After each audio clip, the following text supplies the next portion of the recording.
A very good morning to all the participants and our distinguished speaker.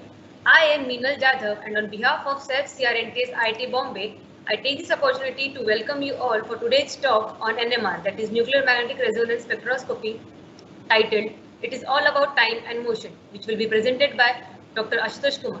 Before I proceed, I would like to give you a brief overview of SEF IIT Bombay. SAF IIT Bombay was inaugurated by our late ex-Prime Minister Shri Morarji Desai in the year 1976. DST has set up SAF in various parts of the country with an objective of providing guidance for data acquisition using sophisticated analytical instruments. SAF was established at IIT Bombay in the year 1976 with the DST support. Center for Research in Nanotechnology and Science, popularly known as CRNTS, was established at IIT Bombay in the year 2006. In the year 2008, both SAF and CRNTS were merged and came under one umbrella, which is led by one in charge. Currently, Professor Anil Kotantrial is the head of the department. We have 16 major equipments under SAF and 5 major equipment under CRNTS. SAF IIT Bombay provides measurement services to the researchers at IIT Bombay as well as to the users from various academic institutes, national laboratories, and industries. CRNTS also has an academic wing in which we have almost more than 65 associated faculty members and more than 80 PhD students. In the financial year 2019-2020, we have got almost 2,700 users and we have analyzed more than 25,000 samples. Current slide shows the 16 instruments which are housed at SAF IIT Bombay, which are funded by the DST, of which NMR 600 is the topic of our talk today. We have upcoming dual beam FIB FEG SEM which is under installation. These are the 5 instruments which are funded by the institute.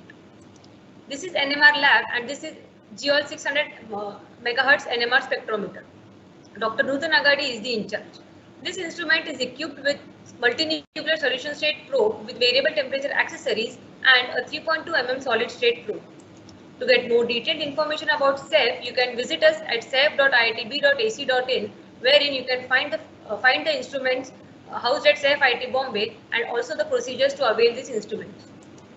We get the samples from all over India as well as from our neighboring country Nepal. We also encourage our users from various academic institutes, national laboratories and industries to visit our facility. You can also see us on our YouTube channel where the videos of our previous webinars are uploaded. You can join us on LinkedIn where you can get the latest updates regarding the webinars, instruments or any upcoming events held at SAF IIT Bombay. This is the brochure for ongoing webinar series. The information for which is listed on our SAF IIT Bombay website as well as on our LinkedIn page. All the instruments at SAF are managed and operated by our dedicated staff. We are happy to help you with the analysis. Now I introduce to you our today's speaker, Professor Ashutosh Kumar. Dr. Ashutosh Kumar is currently working as Associate Professor in the Department of Bioscience and Bioengineering, IIT Bombay. He had obtained his PhD from Department of Chemical Sciences, Tata Institute of Fundamental Research, TIFR, Mumbai in the year 2007. He had done his postdoc research in solid-state NMR from Department of NMR-based Structural Biology, Max Planck Institute of Biophysical Chemistry, Göttingen, Germany. His research mainly focused on structural biology, biophysics, solid and liquid state NMR spectroscopy, protein-protein, protein-lipid, and protein-drug interaction. Dr. Ashutosh Kumar has published and co-authored around 60 research papers in international peer-reviewed journals. We are sure that this talk will enlighten the knowledge of researchers to use NMR in their research purpose. Before I take your leave, just an important note. Queries related to today's talk should be posted in question and answer box only. Questions with the participant's name only will be answered. We will be posting a feedback form, kindly fill it. It will help us to improvise. So let us commence today's talk. Over to you, Professor Kumar. Okay, so thank you, Minal, for introduction and brief description about SAF. So this is the second talk in this series for NMR, and therefore I am not going to touch any basics of NMR. I hope you are aware of that. It's about structural biology and protein dynamics. So if you need to know, maybe in another talk one can discuss it. Okay, so good morning to all of you and welcome to this series of SAF and especially this NMR lecture series. So as title suggests, I'm going to discuss to you about different time scale and motion that biomolecules can have. Now you see the dynamics is integral part of life.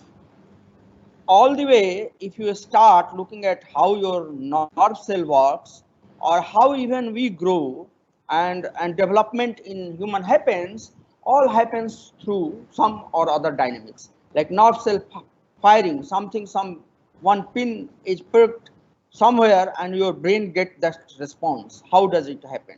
Or even in Drosophila, you can see development happening. The lots of motion is happening. Drosophila or C. elegans are a small organism. You can look at in microscope and you can see how movement of things happens in this small organism from your eyes.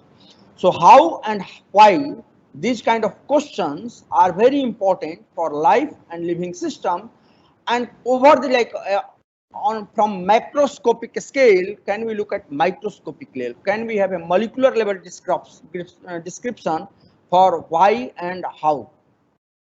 Now, you see, over the years, after the discovery of X-ray diffraction, actually protein structure has become visible to us. We can look at the details of protein structure.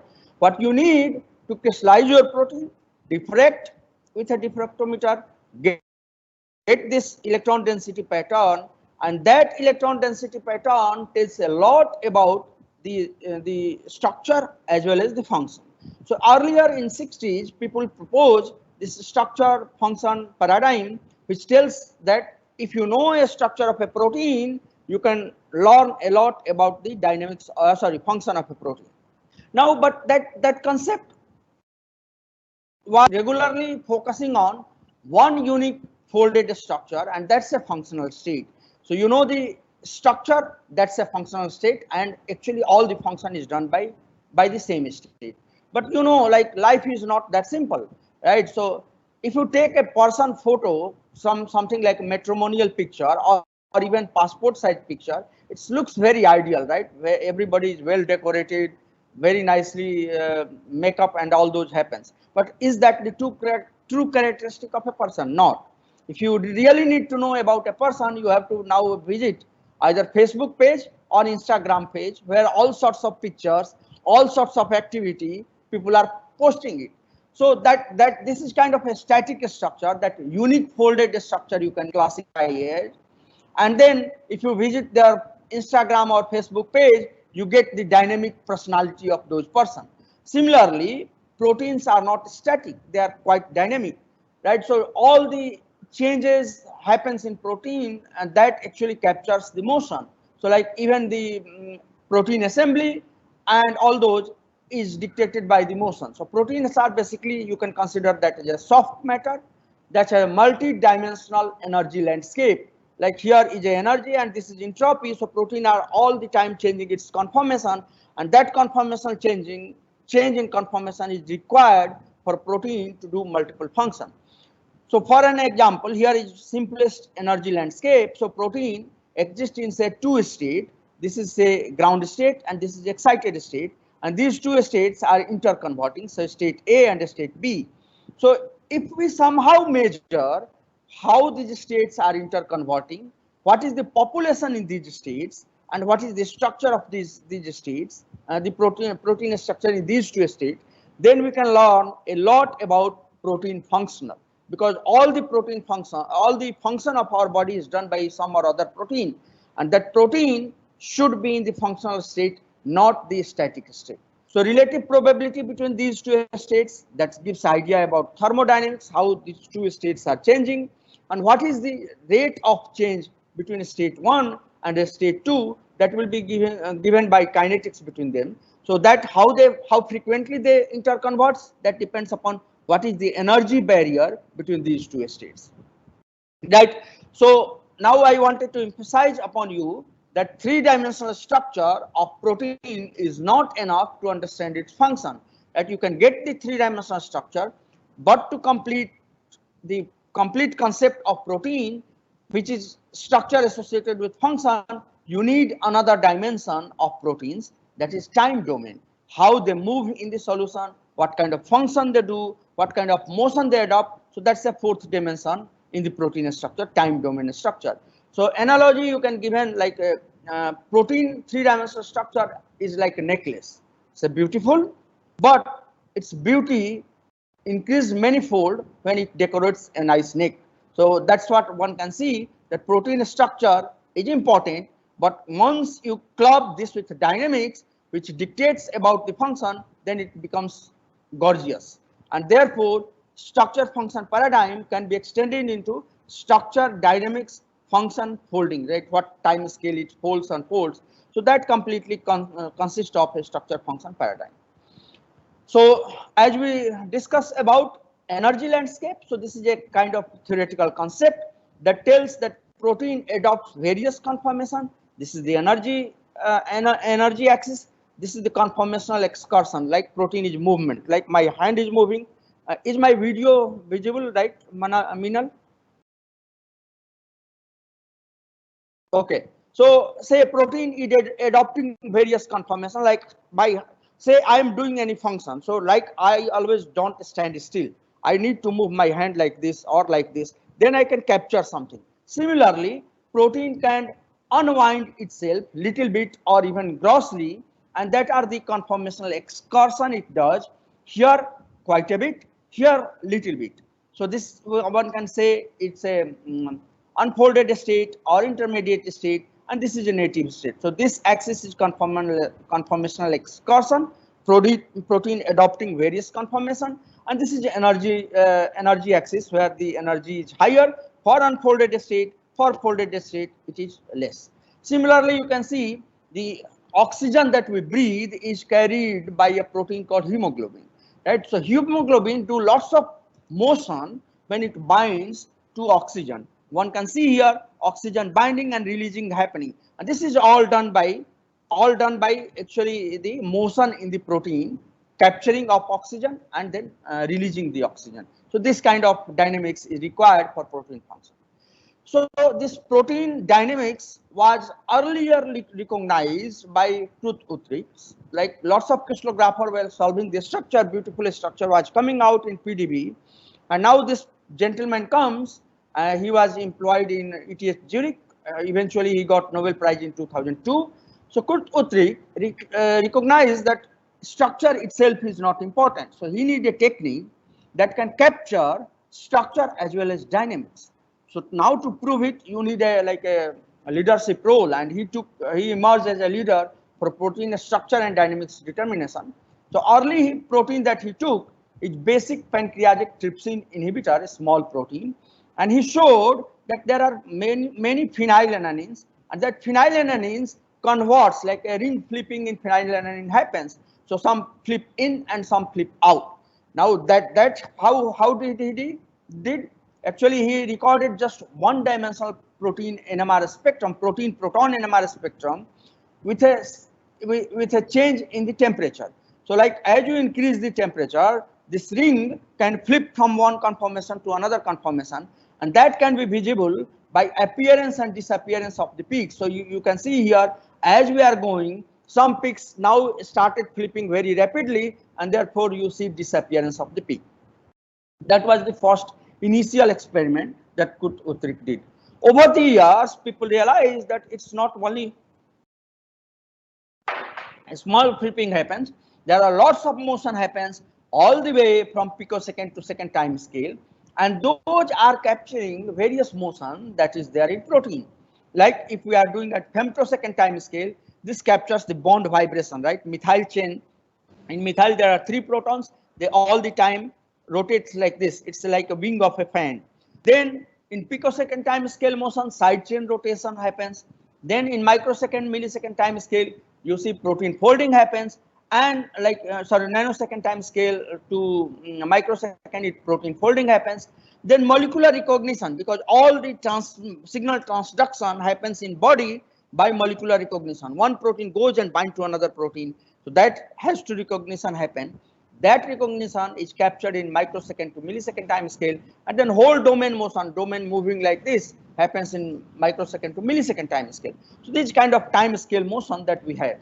So up till now, I emphasize on the dynamics along with the structure. Dynamics is important. Now there are various tools that are used for protein structure determination, and I summarize you what they give and what are the limitations. So experimental atomic resolution methods to determine the protein structure. So what essentially, if you want to understand the protein function, you need to understand the structure of all substrate that are interconverting between like there is interconversion between those open state, closed state, unfolded state, folded state, slightly open state. So all those states you need to know. Now crystallography is one of the powerful technique for structure determination. It requires homogeneous crystal, but one can say this kind of homogeneous, when we crystallize a protein, we are trapping protein in a particular substate. It's not a dynamic state. On the NMR, it gives you dynamics, but only limitation that it is not amenable for large molecule. Small molecules like up to 30 kilodalton, easily you can do liquid state NMR, get the structure, get the dynamics of that. Now, one of the upcoming technique, this is very powerful technique and this is emerging, actually cryo-electron microscopy. This technique is extremely good for bigger molecule. You can get the structure as well as capture the dynamics, but it is not suited for a smaller molecule. Now, another technique is called SAX, small angle X-ray scattering. This is also a nice technique, but atomic you cannot get atomic resolution in SAX. And one technique which is very expensive is called free electron laser. Actually, this technique is good, but it pumps lots of power in the sample, and your precious sample will be destroyed after the experiment. So these are some of the limitations and advantages of various techniques. Now we will be focusing exclusively on NMR from here onwards. So as I mentioned, the all kind of dynamics happens in protein, and in NMR there are various kinds of experiment that can be done. Fast time scale motion, slow time scale. Like fast time scale, side chain rotation, you can do by experiment called relaxation experiment, R1, R2, NOE. Then even slower like a microsecond time scale motion, you do R1 row like in rotating frame, CPMG. This is again a relaxation dispersion experiment, or residual dipolar coupling. Even if you want to capture even slower one like a millisecond time scale motion, then you do hydrogen deuterium exchange experiment. And for protein folding or aggregation, which takes like a second to years, you can do diffusion NMR. So as molecule grows bigger, like when molecule come together and make a dimer, trimer, multimer, then like you can see the in solution molecule is diffusing slow once it becomes bigger. So one can do the doji kind of experiment, diffusion experiment, to capture those kind of motion. Broadly, if you classify, there are two kind of motion that we say: slow time scale motion, fast time scale motion. So fast time scale motion, we call it picosecond to nanosecond time scale motion. Like suppose here a residue is moving, and that kind of motion will be captured in this regime, picosecond to nanosecond time scale motion. The slower time scale motion, where whole domain is moving, like here it's a two domain protein, like this circular one is moving whole domain, and that's called slower time scale motion, and microsecond to millisecond time scale. So this actually gives the idea about rotational correlation time, and therefore experiments that are there or the biological function that are there, they can be monitored in different time scale by different experiment. So local flexibility like NH vibration and collective motion by domain movement can be captured. Now linking this with an energy landscape diagram, so I showed you like two states. Major state is like this, A state. Minor state is like this, B state. So there are like this two domain motion is conversion from microsecond to millisecond, going from lower energy state to the higher state energy state. You can see it here, that in interconversion happening, that gives the kinetics. Then the population difference can between these two states can give you thermodynamics. Now within this substrate also there are various rugged funnel, rugged landscape, and that gives the idea about picosecond to nanosecond time scale motion. You can see from analogy of this, if you are on the top of a hill, whole land looks plain to you, but when you come down, the land is also like there are some bumpy stuff there. So one can see here, that's what you can see. From the top, it looks all lower energy state, but as you come down and start zooming in, you can see there are various substates, subpopulation that protein can populate in this area. Okay, so one can get about the kinetics, how these two states convert, the thermodynamics, what is population of these states, and also using NMR experiment, you can get the structure of this lowly populated, like the fraction of that energy state is very less, 5%, but you can get the structure in these excited states. And experiment to do this is called CPMG, conformational exchange dynamics. So how you can do, suppose these two states are slowly interconverting between say major state with a minor state, then you see two peaks in the NMR spectrum, one for major, one for minor. So then we are knowing that these are two states. But suppose this interconversion happening at the NMR time scale, that is microsecond, then you see broad peaks, right? So these broad peaks are there, and most of the time, as I said, this interconversion happens in microsecond time scale. So there are techniques in NMR experiments that are designed to capture this lowly populated state, and those are called CPMG. So I will just explain you very rapidly. If the exchange is happening very slow, you see two peaks. When it is happening at NMR time scale, like here in this case, Kex is the exchange rate and delta omega is the chemical shift difference between these two states. So if this becomes equal, then you see a broad peak. Okay, so now how we do it? By an experiment called CPMG experiment that measures microsecond to millisecond time scale motion. And to give you an example how we can do this experiment, so suppose we 10 people are running from here to CRNTS, which is 1 kilometer, right? Some will be running fast, some will be running slow. Okay. Now suppose SAF head is a referee and he is blowing whistle at some interval. So suppose in first run we are running and reaching at different time points. So there is a dispersion here. But suppose Anil is blowing a whistle and asking us to change direction frequently, right? So the slow runner will reach some time and then he asks to return. The fast runner will reach more time, but he again asking to return. And he is doing multiple times. So what happens that all the distance difference that we had created by this frequent whistling will be suppressed. So we do two experiments where there is a few whistling, where there are more whistling. So this whistling is dictated by a 180-degree pulse. So here you see few whistling, more dispersion. Here you see less dispersion. Now this is giving you idea that if there was an exchange between these states, so if you see here broad peak, that means exchange, and we by frequent whistling or by frequent applying of 180-degree pulse, we suppress those exchange, and now one can find it out. So by doing this experiment in the same T2 time, applying multiple, like a few pulse, few 180-degree pulse and multiple 180-degree pulse, measuring this decay, we can find it out something called R2 effective, and that gives an idea about the exchange between these two states are happening in protein. And similarly, one can get the chemical shift difference and the population of these two states.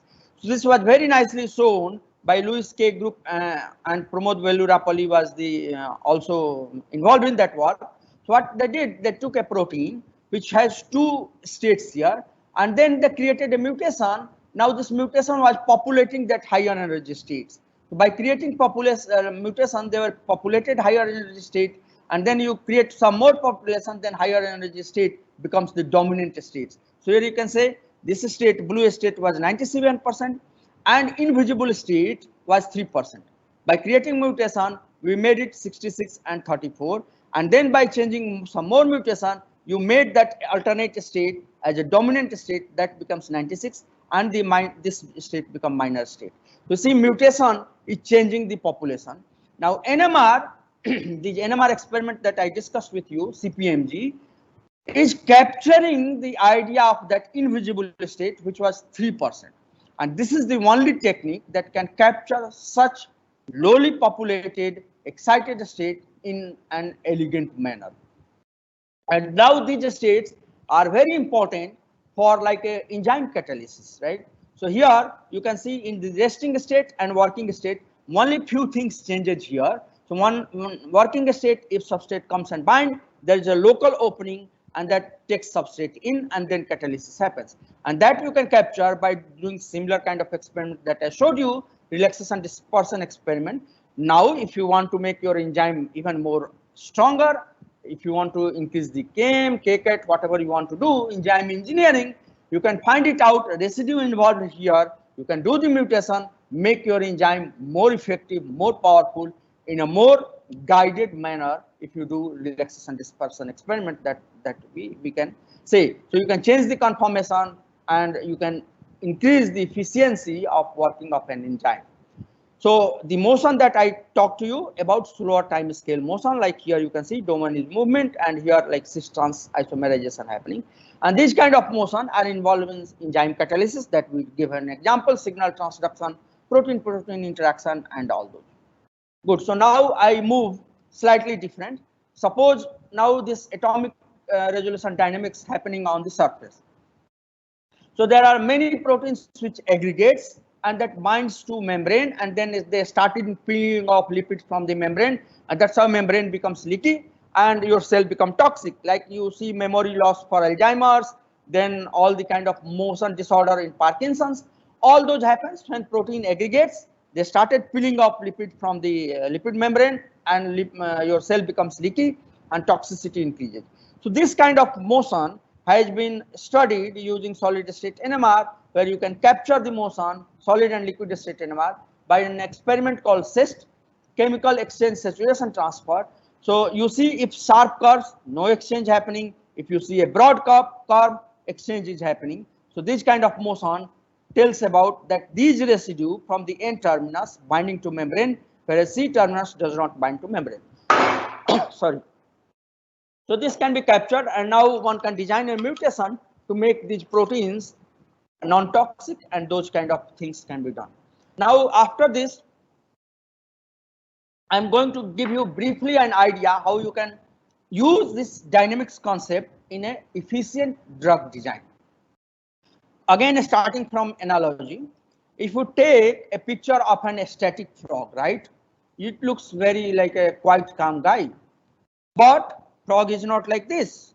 Sometimes it does some activity.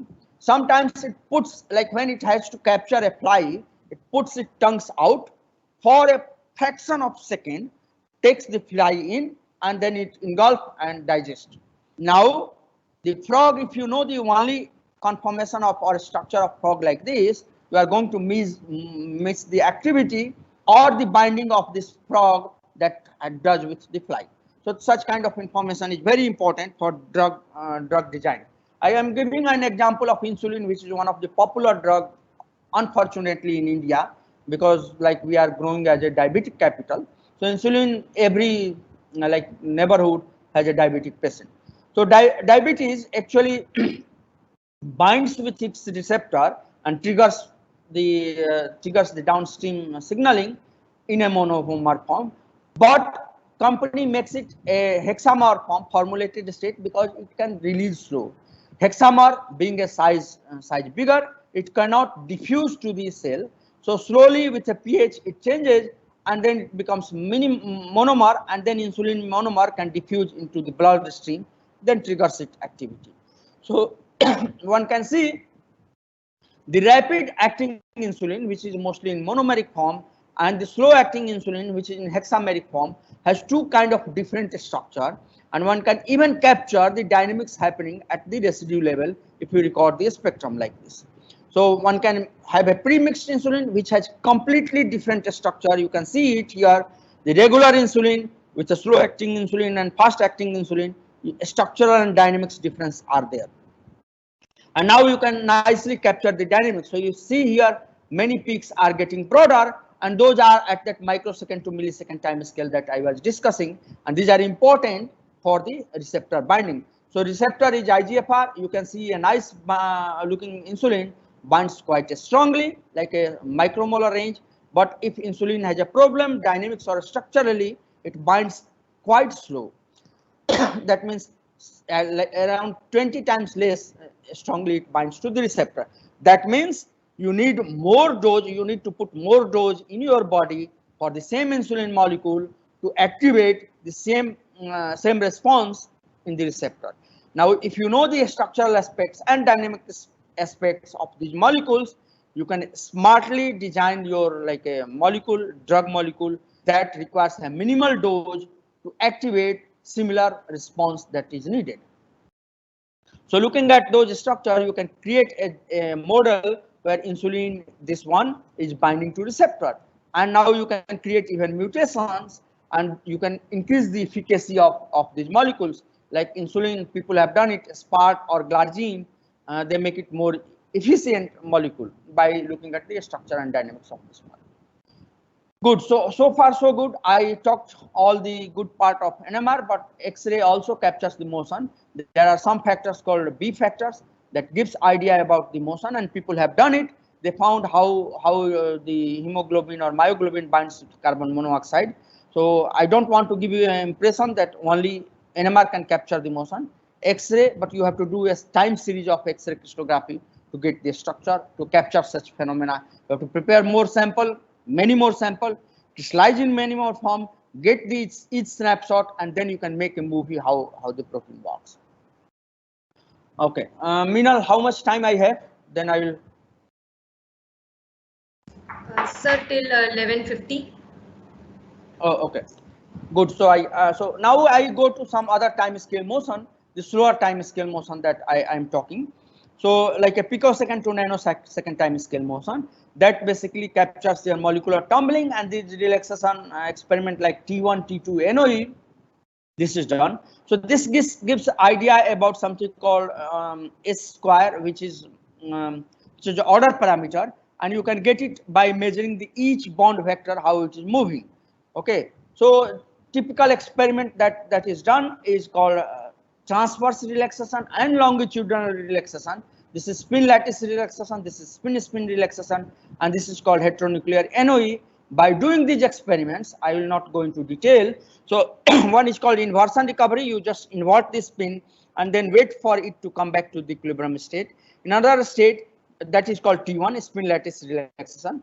Then another experiment T2, you put your spin in the transverse plane and then it diffuses and then it makes the motion like this and come back to the equilibrium state. That is called spin lattice relaxation. Spin relaxation T2, and then heteronuclear NOE. So these three gives you fast time scale motion. So I'm just showing one simple example from my lab. This SKP1 protein, and that has this kind of motion. I'm going to introduce this protein in few minutes later. So you can see the motion in different domain is different. Like the black domain looks more structured, and red residue here, like you can see here, red, all looks quite dynamic, and that is very nicely captured whatever structure is there in different time scale motion. So such motion can be used for substrate recognition, protein folding, and protein-protein interaction. And that order parameter also gives you idea about the protein nature. Like if order parameter is 0, that means protein is quite flexible, the isotropic rotation it is doing. And if order parameter is 1, then it is completely rigid. So one can see here the residue-wise order parameter, one can plot it, and all the flexible residue, one can see it here. Its order parameter is less. All the structure part, the order parameter is closer to 1. So this gives idea about the motion. Okay, there is another experiment called residual dipolar coupling, which measures the slight orientation of the bond vector, and that gives an idea about again motion. So these are the experiments that can be done. Now to correlate this motion with a biological function. So suppose this one protein is binding to 5 different molecules at different time points. Now how a single protein can recognize 5 different proteins, 5 different partners? This is the basic question in biology, right? We human, we have intuition, we know, we can see, sense, smell, and then find it out like who is our friend, who is not so good friend. So protein, how they do that? Now over the years, people propose that they do it by motion. How motion? Suppose this is a protein. So I showed you at the bottom of this funnel, there are various energy landscape that are available. Depending upon which partner it has to bind, it can slightly orient itself and make one of this conformation more accessible. So, and then then that conformation will be selectively and specifically binding to one of the binding partner, whatever required. So in this case, one of the state will be down. In another case, here one state will be down. Simply something like this happens, and that gives you something called conformational selection. So what it says, a particular protein has various conformation available. Depending upon which partner it has to bind, it adopts a particular conformation that becomes lower energy state conformation. So the protein that I am going to show you in next 10 minutes is SKP1. It's a part of ubiquitin E3 ligase.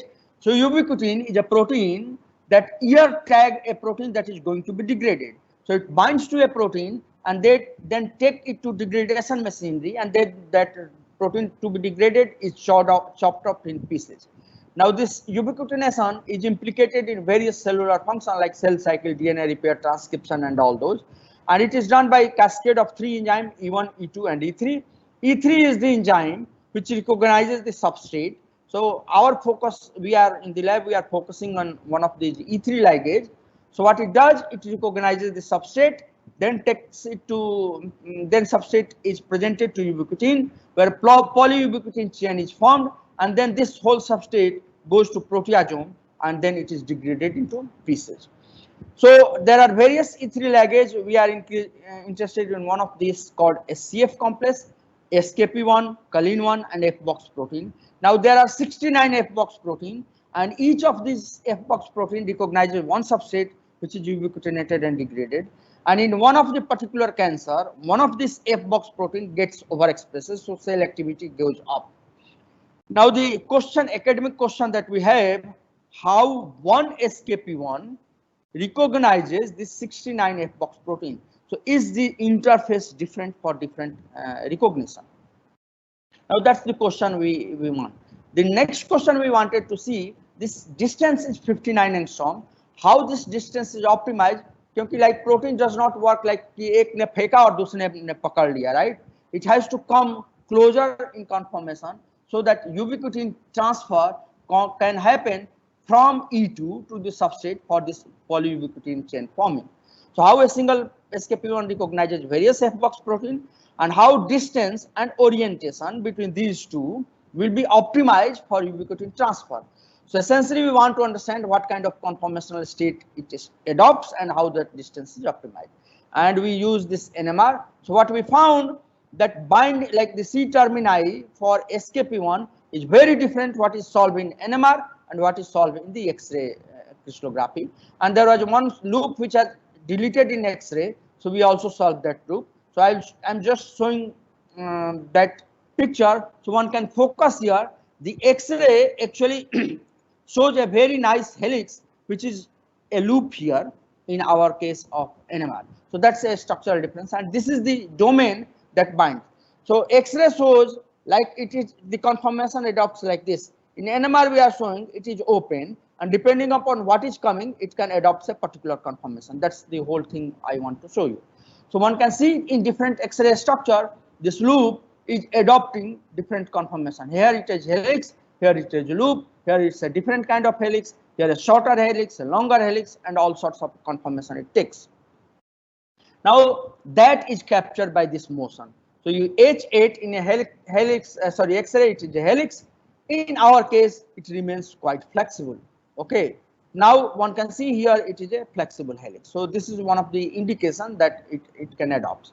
So now we combine NMR with MD data, and then we try to understand this whole phenomena. So we run the MD of free SKP1, SKP1 complex with SKP2 and with substrate, and then we run the MD for like a 600 nanosecond or even longer.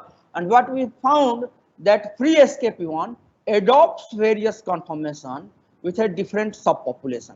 A major subpopulation is this one. Then there is like 13% of this, 6% of this, 7% of this. You can see the C termini helix is all different in different conformation.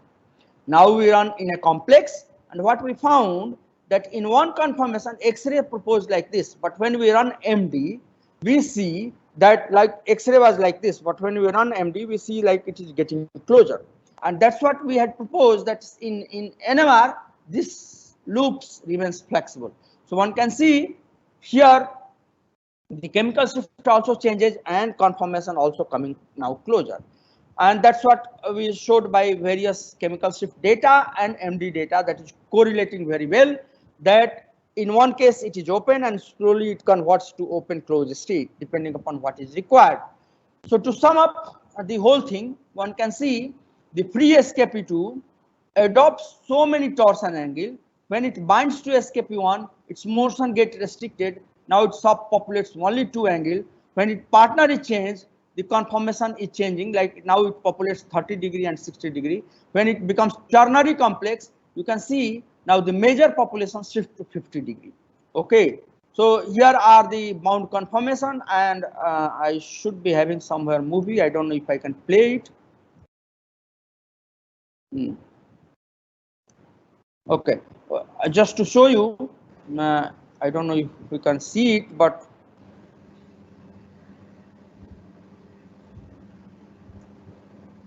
you can see the twisting happening in this protein that can be captured by the experiment that we do.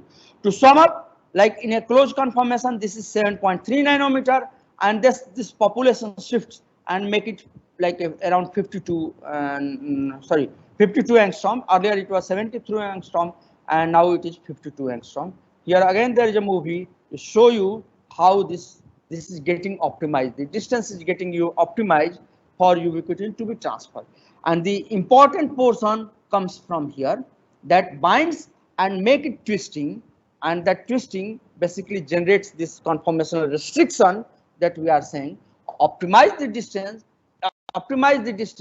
for ubiquitin to be transferred. To in a static picture, what we see, that now protein is adopting various conformations that are there.